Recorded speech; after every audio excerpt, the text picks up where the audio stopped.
I forgetting anything? Okay.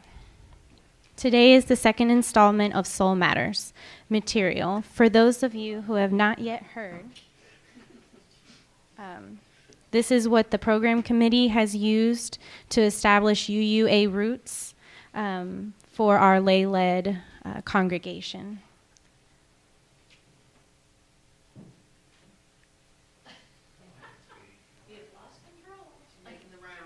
Yeah, apparently. This month, if you haven't heard already, is Perseverance. This is also the first Sunday. This is also the first Sunday that we have been together since the passing of our beloved Tom Collins. So the Trailblazers would like to dedicate this service to him. I had the pleasure of reading What I Learned Falling to Earth, Habits of Resilient People by Reverend Sharon Dittmar of the First Unitarian Church of Cincinnati. And in her journal, she outlines what she believes to be the 7 habits of resilient people. And I've also written down just a few notes for those of you who like to jot things down. 1, they experience both positive and negative emotions. 2, they are realistically optimistic. 3, they reject rejection because rejection steals joy. 4, they build strong support systems. 5, they notice and appreciate the little positive things to create a positive ratio. 6, they seek out opportunities for growth and learning, even with major challenges. And 7, they are endlessly grateful. In the following passages, Reverend Dittmar goes on to share stories that had been submitted to her for her research.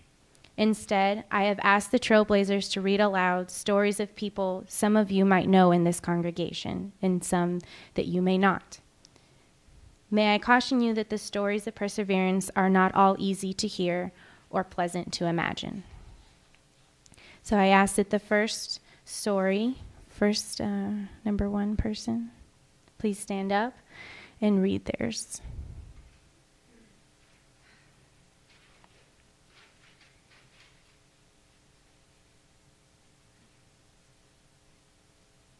Sorry.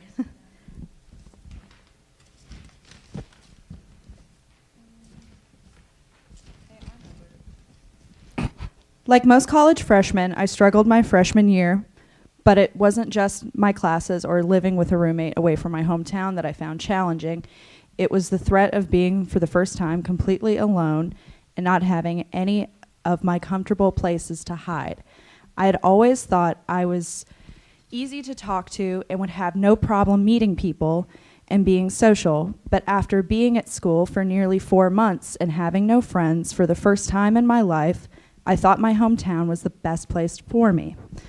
I started planning to transfer so I could go back. I had stayed in touch with friends back home, and we would talk about old times and how excited they were at getting a house together, which didn't sound great to me because I knew these people well enough that their personalities would be explosive in the same building together. But I did mention I was wanted, and that carried so much more value than my reason. Of course, when you stop acting like you need everyone around you for approval, that's when people really start to notice you. It was probably because I had social anxiety before and didn't know it. And by the time the spring was over, I finally met several new people who wanted me in their life and were sad to see me go. But that summer, as I finished registering for classes at my new school and spent more time with my old crew, I remembered all my reasons for leaving home in the first place, and in less than a year, I had changed so much while they had stayed the same. And even though school could be messy, I could be messy and aggressive there because those behaviors didn't retract from my value in friendships or my living situation. I returned to my first school that fall and never doubted my leaving again. I have a much stronger sense of self now because of that year.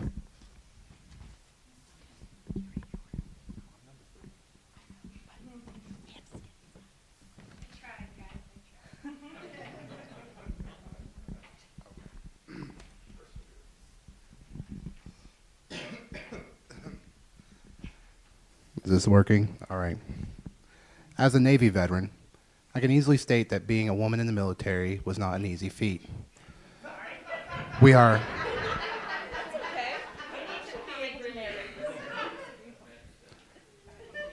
heard that. We are outnumbered, stereotyped, and often underestimated. I was frequently warned that this was the case, but I didn't believe it. In the beginning, during my early training, I had made a lot of friends and never witnessed these things, except for the outnumbered part, but I grew up with 4 brothers, so it didn't bother me. But once I began to become successful and ambitious at my permanent station, I became a threat. I quickly started getting my qualifications faster than my counterparts and strove to help in the shop that handled more technical jobs. Soon, I was permitted to do exactly that when our shop was slow, but I wasn't allowed to enjoy my success for very long. My supervisor pulled me aside and told me that he couldn't let me do that anymore. When I asked him why, he told me that someone in our shop complained that I was getting unfair treatment because I was a woman. I was immediately angry. I knew that I deserved what I wanted because I worked hard and not because I was the only girl in our shop. I found out who made the complaint, a guy who had just recently transferred to our command and was stuck in our shop so that he could renew his qualifications, because he told people who I am friends with that I was getting special treatment because I was a girl and was clearly using that to my advantage. I found him later and quite loudly let him know how I felt about him. I'm not normally one to yell at someone, but something inside me snapped. I knew that I couldn't just beat him with just my words, but had to with my actions as well. So I continued to knock out higher qualifications and always made sure the workload got done. Because of this, I got the #1 evaluation in our shop, which led me to getting promoted. Guess who didn't get promoted?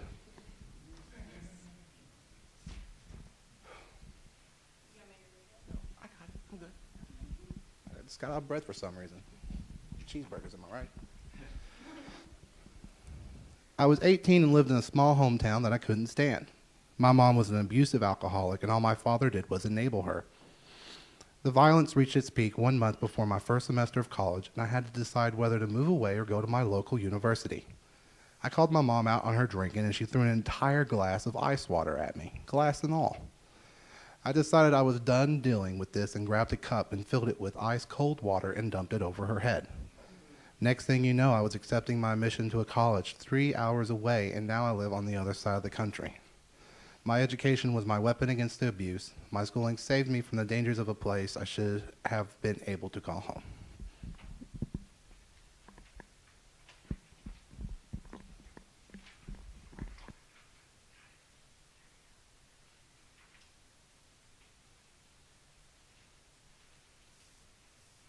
Hello? Okay. The first time I realized someone could leave me, my parents divorced. After a few years of custody battles, my father gave up his rights to visitation and raised my older sister on his own while my mother raised me. The second time I realized someone I loved could leave me, I was 13. My mother had found it too difficult to raise me and left it to my eldest sister and her husband to take over. She then decided to move across the country for a new life with a new family. The third time I realized someone I loved could dismiss me, that was the time I told my sister her husband had been touching me. She kept him and shipped me across the country to live with my mother. I survived. I was left with this need to be loved, and for some reason, I keep looking for it. Decades of failed attempts, and still I go on. Why? I have faith that for every evil there is good, and if I've made it through this, then there is bound to be someone out there that I can love that will love me back and stay.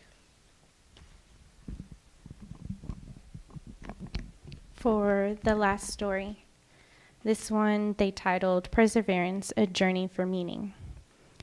When I was younger, I believed I knew exactly how I wanted things to go and set out to achieve those dreams.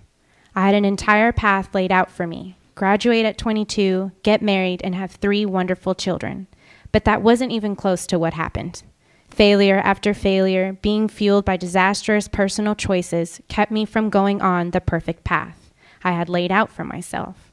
And instead, I ended up on another path, clearing my own way through metaphorical briar patches, Cut and bruised, I started to look at the universe for directions. My perfectly laid out life was gone. I was stranded in the middle of a forest, and all I wanted for some light, a guiding star to lead me to something. Anything was better than where I was. But nothing ever came.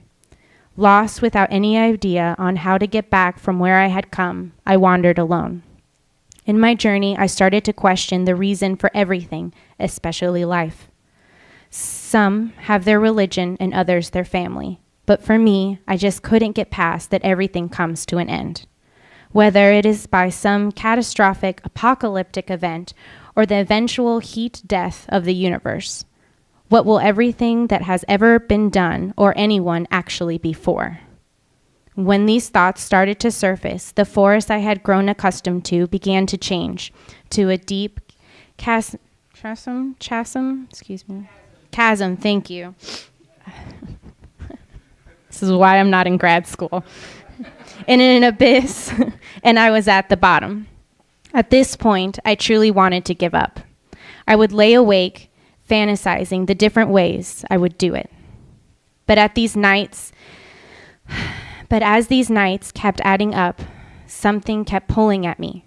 The idea in the back of my mind that would show up and then vanish.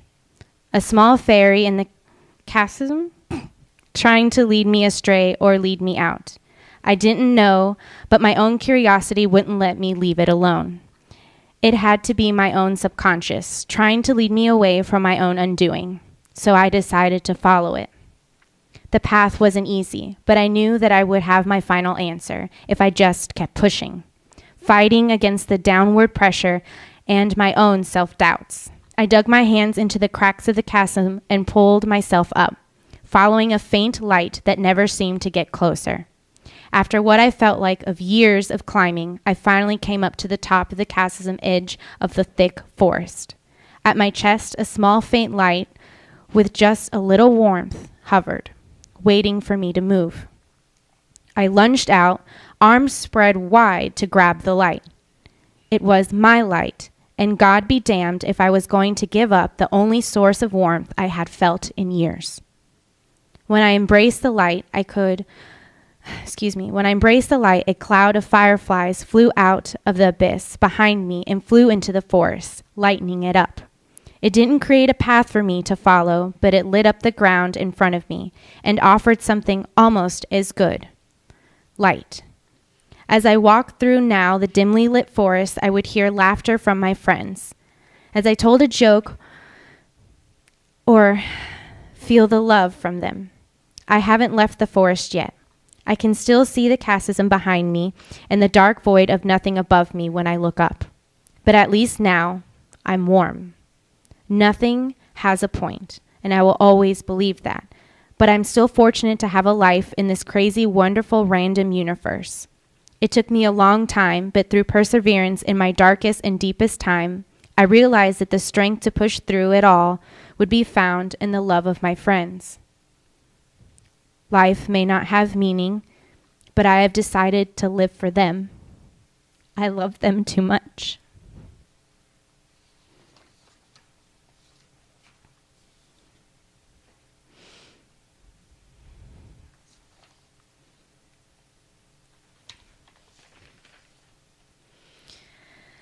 In each of these stories, they reminded me of a poem by Tupac Shakur. If you all would like to look at the front of your programs, McKenna has actually created an image for you all. If you all would like to read the part on the left side, I'll read along with you. But the last on the right, I'll go ahead and read it, okay? So all together. Did you ever hear about the rose that grew from concrete, proving nature's laws wrong? It learned to walk without having feet.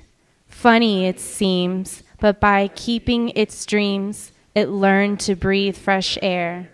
Long live the rose that grew from concrete when no one else even cared.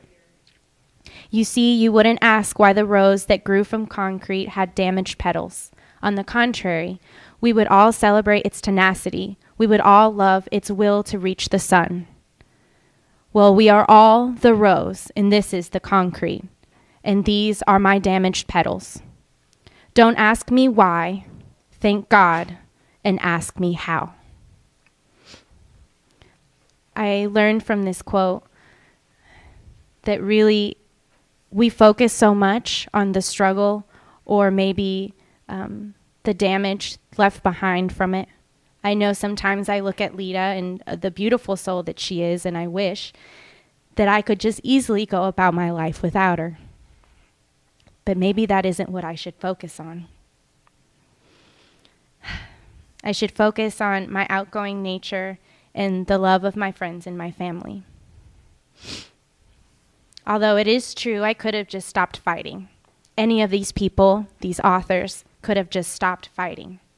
Reverend Dedmar pointed out that resilience can be lost, and any person, adult or child, can become unlucky and be overwhelmed by the losses and the stressors.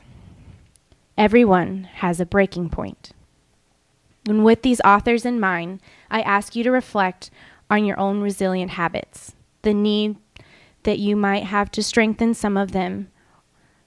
Reflect on the past hardships in your life and understand that you did the best that you could at the time.